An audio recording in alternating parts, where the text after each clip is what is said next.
Assalamualaikum warahmatullahi wabarakatuh. Perkenalkan, nama saya Khoirunisa dari kelas Informatika 3A dengan NIM 102222012. Di sini saya akan mempresentasikan tentang sistem operasi untuk memenuhi tugas akhir semester sistem operasi dengan dosen pengampu Pak Eris Triana MKom.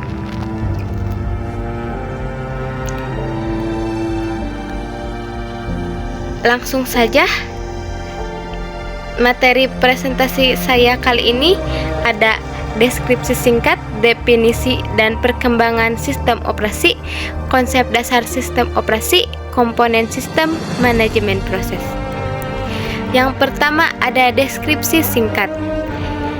Sistem operasi membahas definisi dan perkembangan sistem operasi, konsep, proses, input-output, manajemen memori, dan sistem file. Definisi dan perkembangan sistem operasi. Sistem operasi sebagai extended machine, perluasan mesin, pendekatan fungsi ditinjau dari arah pengguna atau top-down view. Selanjutnya ada definisi dan perkembangan sistem operasi. Dilakukan berdasarkan pada kenyataan bahwa struktur internet sistem komputer pada aras bahasa mesin sangat primitif dan tidak fleksibel untuk pemrograman, terutama untuk proses input dan output. Sistem proses dibuat untuk menyembunyikan keadaan sesungguhnya dari perangkat keras dan tampilan yang menyenangkan dan mudah digunakan. Di sini, sistem operasi berperan sebagai penyedia interface yang sesuai berupa perluasan mesin atau mesin semua, virtual machine. Apa itu sistem operasi? Sistem operasi sebagai resource manager, pengelola sumber daya. Pendekatan fungsi ditinjau dari arah perangkat keras atau bottom up view. Sistem operasi berperan untuk mengatur, mengorganisasikan, mengoperasikan secara keseluruhan sebagian sistem yang kompleks. Sistem operasi mengontrol alokasi sumber daya sistem komputer, pemroses memori, piranti, IOI, EIO untuk berbagai program yang akan memakainya. Ada konsep dasar sistem operasi, yaitu komponen sistem operasi, layanan sistem operasi, sistem calls, pemrograman sistem, struktur sistem, mesin virtual, sistem generation, rancangan sistem.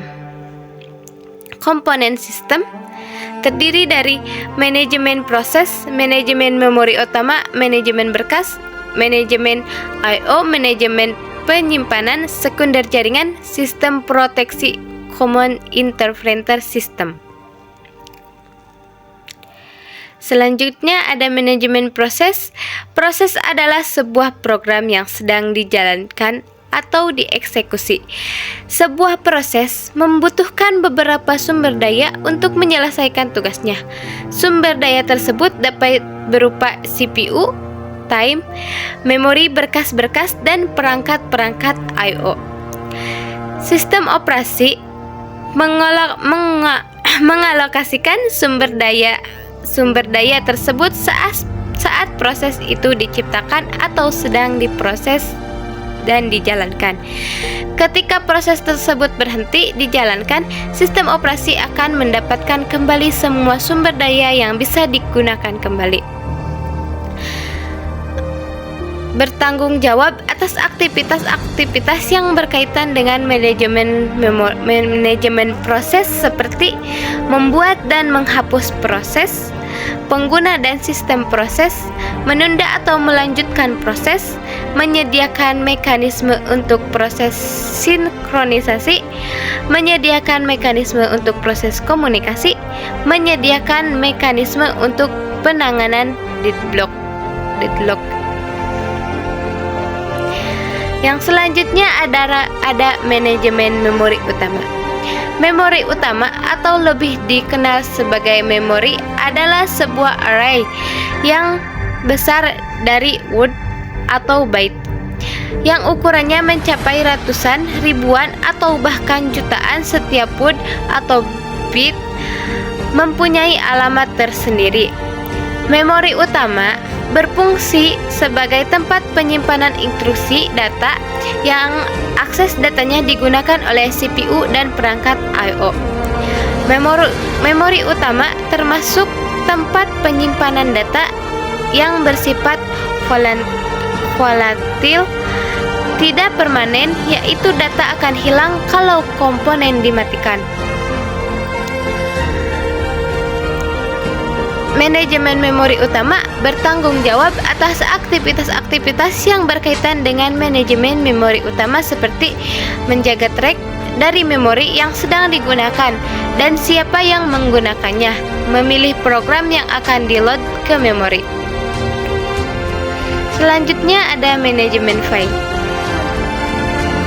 Berkas adalah kumpulan informasi yang berhubungan sesuai dengan tujuan pembuatan berkas tersebut. Umumnya, berkas mempresentasikan program dan data.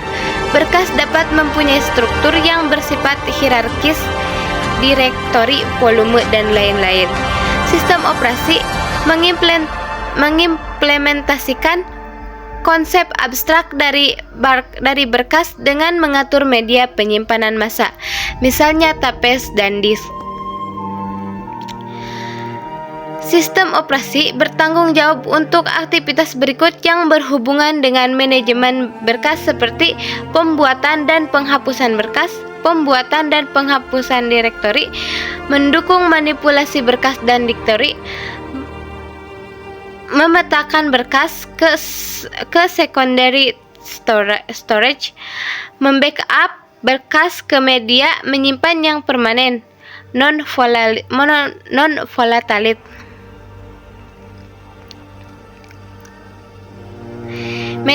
Yang selanjutnya ada manajemen sistem I/O, sering disebut device manager. Menyediakan device driver yang umum sehingga operasi I/O dapat segera membuka, membaca, menulis, menutup. Contoh, pengguna menggunakan operasi yang sama untuk membaca berkas pada perangkat keras CD-ROM dan floppy disk.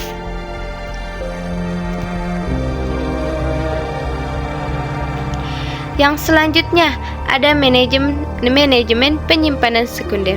Penyimpanan sekunder atau penyimpanan permanen. Karena memori utama bersifat sementara dan kapasitasnya terlalu kecil, maka untuk penyimpanan semua data dan program secara permanen, sistem komputer harus menyediakan penyimpanan sekunder untuk dijadikan backup memori utama. Contoh dari penyimpanan sekunder adalah hard disk, disket, dan lain-lain. Manajemen penyimpanan sekunder sistem operasi bertanggung jawab dalam aktivitas yang berhubungan dengan manajemen penyimpanan sekunder, manajemen ruang kosong, alokasi penyimpanan, penjadwalan disk. Yang selanjutnya ada jaringan atau sistem distribusi. Sistem distribusi adalah kumpulan prosesor yang tidak berbagai memori atau clock. Setiap prosesor memiliki memori lokal masing-masing. Prosesor dalam sistem terhubung dalam jaringan komunikasi. Sistem distribusi menyediakan akses pengguna ke bermacam-macam sumber daya. Akses tersebut menyebabkan peningkatan kecepatan komputasi, peningkatan penyediaan data, peningkatan keandalan. Yang selanjutnya ada sistem proteksi.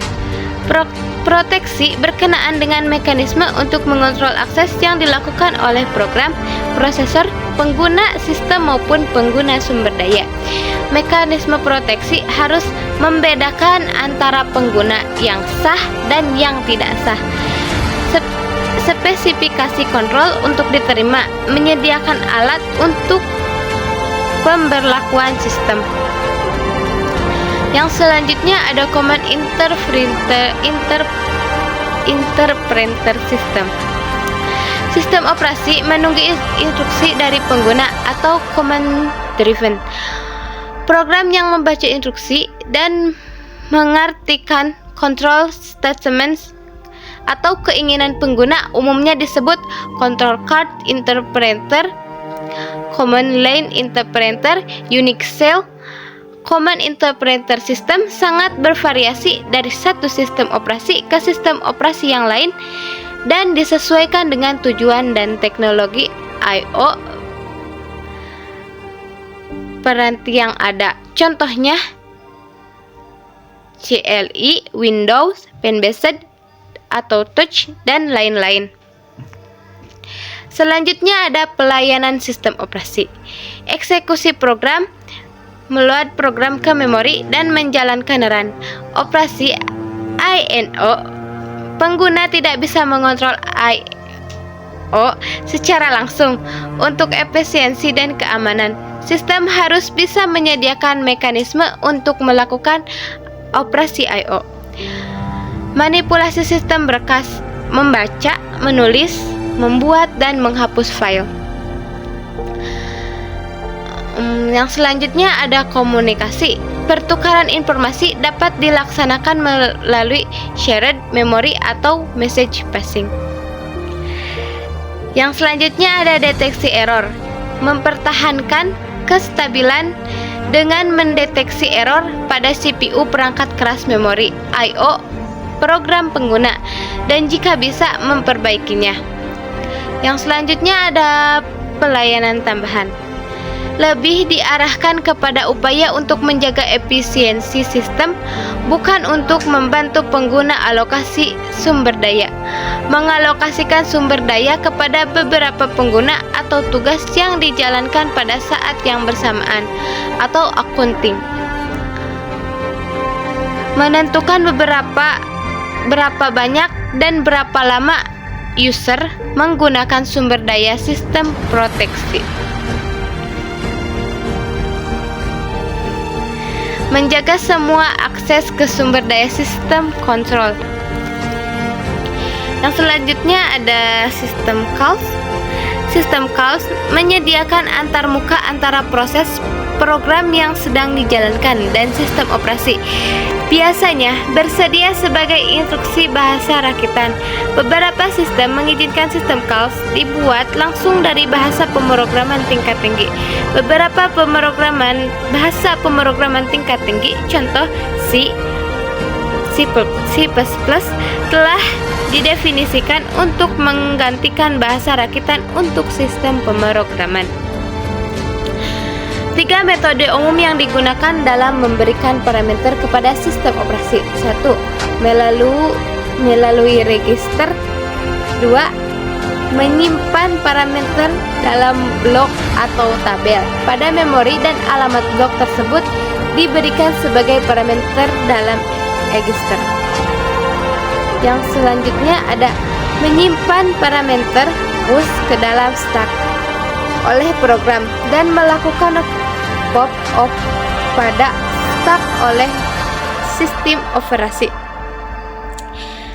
Seperti ini contoh memberikan parameter pada tabel.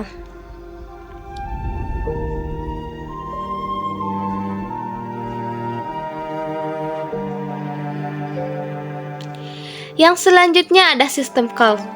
Pada dasarnya, sistem call dapat dikelompokkan dalam 5 kategori sebagai berikut. 1. Kontrol proses.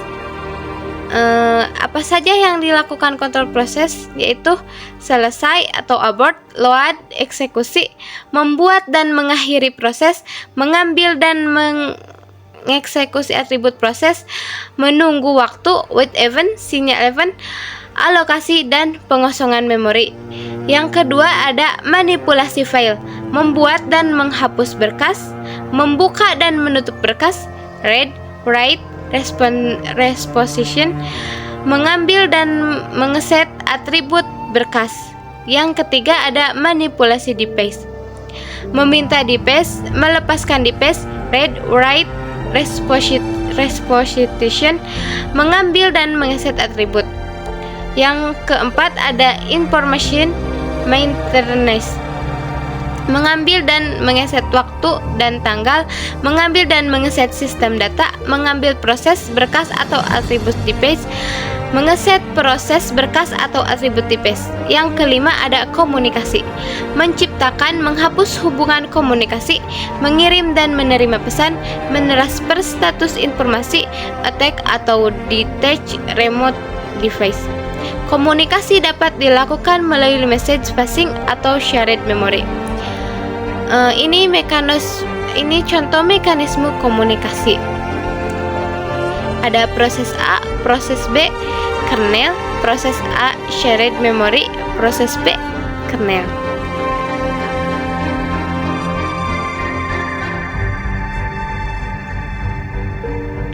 Yang selanjutnya ada pemrograman sistem. Pemrograman sistem menyediakan lingkungan yang kemungkinan pengembangan program dan eksekusi berjalan dengan baik dapat dikategorikan manajemen atau manipulasi berkas, yaitu membuat, menghapus, mengcopy, rename, print, memanipulasi berkas, dan direktori. Yang selanjutnya ada informasi status, tinggal, jam, jumlah, memori dan disk yang tersedia, jumlah pengguna, dan informasi tentang status lainnya. Yang selanjutnya ada modifikasi berkas, modifikasi isi berkas. Yang selanjutnya ada mendukung bahasa pemrograman, kompilator, perakit, interpreter. Yang selanjutnya ada loading dan eksekusi program, absolute loaders, reload, loaders, linkage, editors, overlay loader. Yang selanjutnya ada komunikasi, menyediakan mekanisme komunikasi antar proses, pengguna, dan sistem komputer yang berbeda. Sistem program yang paling penting adalah command interpreter, mengambil dan menerjemahkan user spesifik command selanjutnya. Yang selanjutnya ada struktur sistem operasi, struktur sederhana, di mana dimulai dengan sistem yang kecil, sederhana, dan terbatas, kemudian berkembang dengan cakupan original. Struktur sistem DOS disusun untuk mendukung fungsi yang banyak pada ruangan yang kecil. Yang selanjutnya ada struktur sistem Unix, terdiri dari dua bagian, yaitu kernel antarmuka, device driver, program sistem. Yang selanjutnya ada pendekatan terlapis. Lapisan adalah implementasi dari objek abstrak yang merupakan enkapsulasi dari data dan operasi yang bisa memanipulasi data tersebut. Lapisan paling bawah ke perangkat keras, lapisan paling atas ke antarmuka pengguna. Yang selanjutnya ada microkernel, menyusun sistem operasi dengan menghapus semua komponen yang tidak esensial dari kernel dan mengimplementasikan sebagai sistem program dan level pengguna fungsi utama, yaitu mendukung fasilitas komunikasi antara program, klien, dan bermacam-macam layanan yang juga berjalan di user space. Yang selanjutnya ada mesin virtual. Mesin virtual mengambil pendekatan terlapis sebagai kesimpulan logis. Mesin virtual memperlakukan hardware dan sistem operasi seolah-olah berada pada level yang sama sebagai perangkat keras. Pendekatan mesin virtual menyediakan sebuah antarmuka yang identik dengan underlying bare hardware. Sistem operasi membuat ilusi dan banyak proses, masing-masing dieksekusi pada prosesnya sendiri dengan virtual memorinya sendiri. VM dibuat dengan berbagai sumber daya oleh komputer fisik. Mesin virtual selanjutnya adalah sumber daya dari komputer fisik dibagi untuk membuat VM. Yang pertama ada penjadwalan CPU, bisa menciptakan penampilan seakan-akan pengguna mempunyai prosesor sendiri. Yang kedua ada spooling, dan sistem data bisa menyediakan virtual card readers dan virtual line printers. Yang selanjutnya ada sebuah time sharing interminal user yang normal melayani sebagaimana operator konsulat. VM software membutuhkan ruang di dalam disk untuk menyediakan memori virtual dan spooling, yaitu sebuah disk virtual. Yang selanjutnya ada system generation. System generation dirancang untuk dapat dijalankan pada sistemnya, harus dikonfigurasikan untuk setiap komputer. Program sysgen mendapatkan informasi mengenai konfigurasi khusus tentang sistem perangkat keras dari sebuah data antara lain sebagai berikut. 1. CPU. Apa yang digunakan? Pilih yang diinstal. Berapa banyak memori yang tersedia? Peralatan yang tersedia, sistem operasi pilihan, apa yang diinginkan atau parameter apa yang digunakan. 1 kali info diperoleh, bisa digunakan dengan berbagai cara. Masalah: menentukan tujuan dan spesifikasi sistem. Perancangan sistem dipengaruhi oleh perangkat keras dan sejenis sistem sehingga kebutuhannya akan lebih sulit untuk dispesifikan. Kebutuhan terdiri dari tujuan pengguna dan tujuan sistem. Pengguna ingin sistem yang enak digunakan, mudah dipelajari, terpercaya, aman, dan cepat. Tapi itu semua sebenarnya tidak dibutuhkan oleh sebuah sistem. Sistem ingin mudah dirancang dan diimplementasikan, fleksibel, terpercaya, error yang minimal, dan efisien. Sekian yang dapat saya sampaikan. Mohon maaf atas segala kekurangan. Wallahu muwafiq ila aqwamit thoriq. Wassalamualaikum warahmatullahi wabarakatuh.